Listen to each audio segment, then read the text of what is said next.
Assalamualaikum viewers, this is Sidra Parveen and all of you. Welcome to my YouTube channel Sidra's Tech House.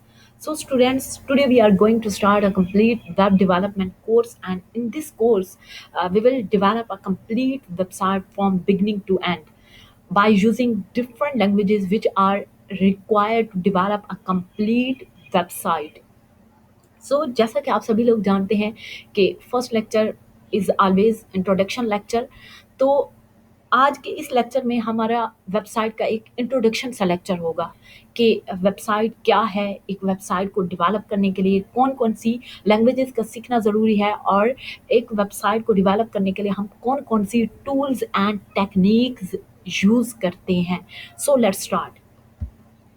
First हम देखते हैं कि कौन-कौन सी languages का सीखना ज़रूरी है। तो फर्स्टली हमारे पास है फ्रंट एंड लैंग्वेजेस, मतलब ये वो लैंग्वेजेस होती हैं जो कि किसी भी वेबसाइट का फ्रंट एंड यानी कि उसका लेआउट या स्ट्रक्चर डेवलप करने के लिए यूज़ की जाती हैं। तो ये होती हैं हमारे पास एचटीएमएल होती है, इस तरह हमारे पास सेकंड जो है वो सीएसएस यूज़ होती है और थर्ड पे जो है हम बूटस्ट्रैप यूज़ करते हैं। मतलब ये वो तमाम लैंग्वेजेस हैं जो कि किसी भी वेबसाइट का फ्रंट एंड डिज़ाइन करने के लिए यूज़ होती हैं। फ्रंट एंड मतलब जब हम किसी वेबसाइट का विज़िट करते हैं तो जो हमें फ्रंट पे शो हो रहा होता है वो उसका क्या होता है, फ्रंट एंड होता है। इसी तरह हमारे पास बैक एंड लैंग्वेजेस हैं। बैकएंड मतलब जो बैक पे काम कर रही होती है, जो कि डेटाबेस की कनेक्टिविटी के लिए यूज़ होती है। तो वो है हमारे पास पीएचपी है और सेकंड जो है वो हमारे पास माई एसक्यूएल है। इसके अलावा एक और लैंग्वेज हम यूज़ करते हैं जिसे हम कहते हैं जावा स्क्रिप्ट। मतलब ये वो लैंग्वेज है जो कि फ्रंट एंड भी होती है, sometime as a front end काम कर रही होती है और sometime as a back end काम कर रही होती है। इसके बाद हम देखते हैं कि इस किसी भी वेबसाइट को डेवलप करने के लिए हमें कौन-कौन सी टूल्स एंड टेक्निक्स चाहिए, मतलब किन-किन एडिटर्स, किन-किन सॉफ्टवेयर्स पे हमने काम करना है। फर्स्ट है हमारे पास नोटपैड। मतलब जब आप एज़ अ बिगिनर काम कर रहे होते हैं तो तब हम नोटपैड एडिटर को यूज़ करते हैं। एडिटर मतलब जिस पर हम अपनी कोडिंग कर रहे होते हैं किसी भी वेबसाइट को डेवलप करने के लिए। जब हम नोटपैड पर काम सीख लेते हैं तो उसके बाद जो है हम थोड़ा एडवांस एडिटर यूज़ करते हैं। वो होता है हमारे पास सबलाइम, और लाज़मी नहीं कि सबलाइम हो, इसके अलावा और भी बहुत सारे हो सकते हैं, लाइक जैसे नोटपैड प्लस प्लस है, ड्रीमवीवर है और भी बहुत सारे सॉफ्टवेयर्स हैं। इसके अलावा जब हम वेबसाइट की कोडिंग कर रहे होते हैं, कर लेते हैं, तो उसको चेक करने के लिए हम ब्राउज़र्स यूज़ कर रहे होते हैं, लाइक कोई क्रोम ब्राउज़र हो गया, इंटरनेट एक्सप्लोरर, बहुत सारे और भी ब्राउज़र्स होते हैं जिनके थ्रू जो है हम एक्सेस कर रहे होते हैं अपने भी किसी भी वेबसाइट के पेज को। इसके अलावा जो है जब हम एक वेबसाइट बना लेते हैं तो वेबसाइट को होस्ट करने के लिए कोई हमें सर्वर चाहिए होता है। तो हम एक लोकल सर्वर जो है वो यूज़ कर रहे होते हैं और उसको हम नेम देते हैं ज़ैप का।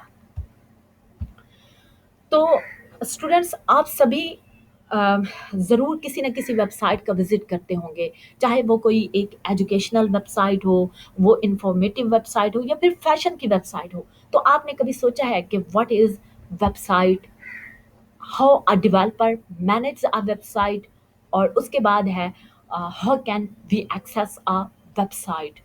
तो हम इन तमाम क्वेश्चंस को वन बाय वन जो है डिस्कस करते हैं। फर्स्ट क्वेश्चन, आप सभी को पता होना चाहिए कि व्हाट इज वेबसाइट।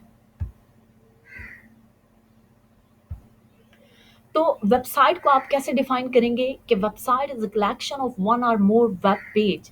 मतलब वेबसाइट जो है वो एक या एक से ज़्यादा वेब पेजेस का कलेक्शन है।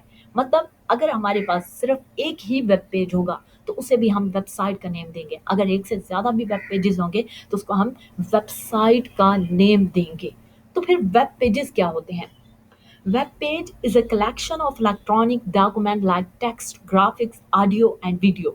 Web page क्या है? इलेक्ट्रॉनिक डॉक्यूमेंट्स का कलेक्शन है। वो इलेक्ट्रॉनिक डॉक्यूमेंट्स कुछ टेक्स्ट हो सकती हैं, ग्राफिक्स हो सकती हैं, ऑडियो एंड वीडियो। मतलब ये अनस्ट्रक्चर्ड डेटा होता है। इसमें डेटा को स्टोर करने के लिए कोई पर्टिकुलर फॉर्मेट नहीं होता है। जैसे हम किसी वेबसाइट का विजिट करें तो वहाँ पर कहीं पे कोई टेक्स्ट पड़ा होता है, कहीं पे कोई इमेज पड़ी होती है, कहीं पे ऑडियो होती है और कहीं पे वीडियो होती है। तो ये क्या होता है? ये स्ट्रक्चर डेटा होता है। तो इन सभी को मिलाने से हमारे पास क्या बनता है, एक वेब पेज बनता है। सेकंड क्वेश्चन हमारे पास था कि how a developer manage a website. तो इसमें क्या है, हमारे पास कुछ ग्राफिक्स होती हैं, टेक्स्ट होता है, इसी तरह हमारे पास वीडियो होती है, और फिर हमारे पास क्या होता है, कुछ ऑडियो होता है। इन सब को मिलाने से हम एक वेब पेज बनाते हैं।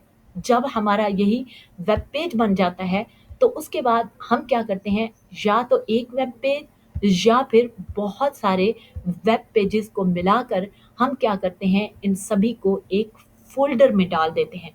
जब ये सभी पेज एक फ़ोल्डर में चले जाते हैं, फिर हम क्या करते हैं, इसी फ़ोल्डर को एक सर्वर पर अपलोड कर देते हैं अपनी डोमेन को परचेज़ करके, या फिर हम लोकल होस्ट की बात करें जो कि हमने ऑलरेडी पढ़ा था, ज़ैप, तो हम उस फ़ोल्डर को उस पर अपलोड कर देते हैं।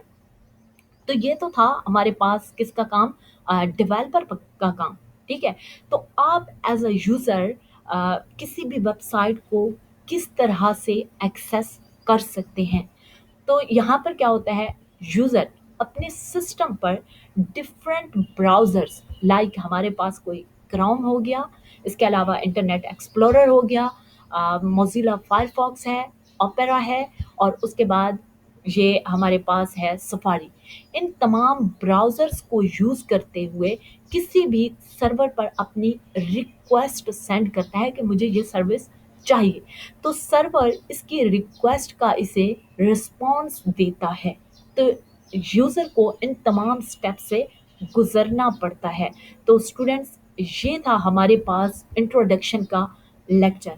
अगर आपको इस टॉपिक से रिलेटेड कोई भी क्वेश्चन हो तो आप लोग कमेंट कर सकते हैं। नेक्स्ट लेक्चर्स में हम वेब यूआरएल को डिस्कस करेंगे। इसके अलावा हम एचटीएमएल, सीएसएस, इन सभी का इंट्रोडक्शन जो है वो देखेंगे, और उसके बाद आहिस्ता-आहिस्ता जो है हम कोडिंग की तरफ आएँगे।